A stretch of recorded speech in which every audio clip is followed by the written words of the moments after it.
రాజమండ్రిలో జరిగిన కల్తీ పాల ఘటనలో 11 మంది మరణించడంపై ఏపీ కాంగ్రెస్ అధ్యక్షురాలు వైఎస్ షర్మిల తీవ్ర ఆగ్రహం వ్యక్తం చేశారు. ఈ ఘటనపై ముఖ్యమంత్రి చంద్రబాబు నాయుడు పూర్తి బాధ్యత వహించాలని ఆమె డిమాండ్ చేశారు. ఏఐ వంటి రంగాలపై చూపుతున్న శ్రద్ధతో కొంతైనా ప్రజా ఆరోగ్యంపై పెట్టాలని ఆమె డిమాండ్ చేశారు. రాష్ట్రంలో ఫుడ్ సేఫ్టీ వ్యవస్థను బలోపేతం చేయాలని సూచించారు. ఇక పాలు, నెయ్యి, మద్యం వంటి ఉత్పత్తుల్లో కల్తీ జరుగుతుందన్నది ఇది ప్రజల ఆరోగ్యానికి ప్రమాదకరమని ఆమె పేర్కొన్నారు. వరలక్ష్మి మిల్క్ వెండర్ అని ఒక డైరీ సంస్థ మిల్క్ సప్లై చేసేది 11 సంవత్సరాలుగా అన్లైసెన్స్డ్ వెండర్, అంటే లైసెన్స్ లేదు ఈ వెండర్ కి, అన్లైసెన్స్డ్ వెండర్ మిల్క్ సప్లై చేస్తూనే ఉన్నాడు. ఏ డిపార్ట్మెంట్ ఏ యాక్షన్ తీసుకోలేదు. మొన్న మధ్య ఇథిలిన్ గ్లైకాల్ అని కూలెంట్ కు వాడే ఒక కెమికల్ మిల్క్ లో కలిసి ఏకంగా 11 మంది చనిపోవడం జరిగింది. 9 మంది ఇంకా ప్రాణాల కోసం పోరాడుతున్నారు. వీరిలో 5 మంది కండిషన్ చాలా క్రిటికల్ గా ఉంది. ఇద్దరైతే బిడ్డలు, 5 సంవత్సరాల లోపల బిడ్డలు.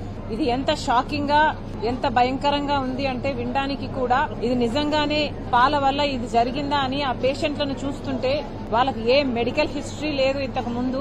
శుభ్రంగా ఉన్న ఆరోగ్యాలు కూడా డయాలసిస్ ట్రీట్మెంట్ జరిపించుకునే పరిస్థితికి, ఆర్గన్స్ షట్ డౌన్ అయిపోయే పరిస్థితికి, వెంటిలేటర్ల మీద ఉండే పరిస్థితికి వాళ్ళ ఆరోగ్యం ఇలా దిగజారిపోయింది అంటే ఇది నిజంగానే చాలా చాలా ఆశ్చర్యం. Very very unfortunate. ముఖ్యంగా ఇక్కడ గమనించాల్సిన విషయం ఏమిటంటే for no fault of that, వాళ్ళు చేసిన తప్పు ఏమీ లేదు దీంట్లో. పాలు కొనుక్కోవడం వరకే వాళ్ళు చేసిన తప్పు. కానీ మన రాష్ట్రంలో, మన ప్రభుత్వంలో, ప్రభుత్వాలు అనాలి, 11 సంవత్సరాలుగా ఒక అన్లైసెన్స్డ్ వెండరు మిల్క్ సప్లై చేస్తున్నాడు. 11 సంవత్సరాలు is not a small number. 11 సంవత్సరాలుగా అన్లైసెన్స్డ్ వెండర్ మిల్క్ సప్లై చేస్తున్నాడు. అది జరుగుతుంది అంటే మన రాష్ట్ర ప్రభుత్వాలన్నీ ఏం చేస్తున్నాయని కాంగ్రెస్ పార్టీ ప్రశ్నిస్తోంది. జగన్మోహన్ రెడ్డి గారి సర్కార్ అయినా, ఇప్పుడు చంద్రబాబు గారి సర్కార్ అయినా ప్రజల ఆరోగ్యం పట్ల ఎంత శ్రద్ధ పెడుతుందో ఇదే ఉదాహరణ.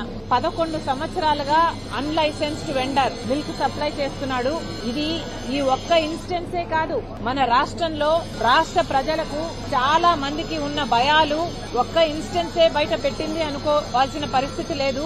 అసలు ఎక్కడ చూసినా ఒక మిల్కే కాదు, గుడ్లైతేనేమి, చికెన్ అయితేనేమి, లేక ఇలాంటి అందరూ జనాలు రెగ్యులర్ గా వాడే పదార్థాలలో కూడా అష్యూరెన్స్ లేని పరిస్థితి ఈ రోజే కాదు, మన రాష్ట్రంలో ఎప్పటి నుండో ఉన్న పరిస్థితి ఇది. ఏ ప్రభుత్వము కూడా ప్రజలకు భరోసా కలిగించే విషయంలో ఏ చర్య తీసుకోలేదు. ఫుడ్ సేఫ్టీ డిపార్ట్మెంట్ ప్రజల ఆరోగ్యం గురించి ఆలోచన చేయాలి. ఆ ప్రజల ఆరోగ్యానికి సంబంధించిన ఫుడ్ కి కావాల్సిన సేఫ్టీ మెజర్స్ తీసుకోవాలి. అవి సరిగ్గా ఉన్నాయా లేదా అన్న ఇన్స్పెక్షన్ కూడా చేయాలి. కానీ ఇవేవీ జరగట్లేదు. రాజమండ్రిలో ఫుడ్ సేఫ్టీ డిపార్ట్మెంట్ లో ఉన్నది ఒకటే అధికారి అంట, ఒకరే అంట. ఆవిడ కూడా ఇక్కడ ఉండదట. అంటే ప్రజల ఆరోగ్యం అంత లోకు అయిపోయిందా అని అడుగుతోంది కాంగ్రెస్ పార్టీ. అసలు పాలైనా, గుడ్లైనా, చికెన్ అయినా, లేక ఏ నెసెసిటీస్ అయినా కూడా రోజు వాడే పదార్థాలలో కూడా కనీసం సేఫ్టీ మెజర్స్ లేకపోతే, ఒక నిఘా లేకపోతే ఎవరైనా ఏదైనా ఇదే పరిస్థితికే దిగజారు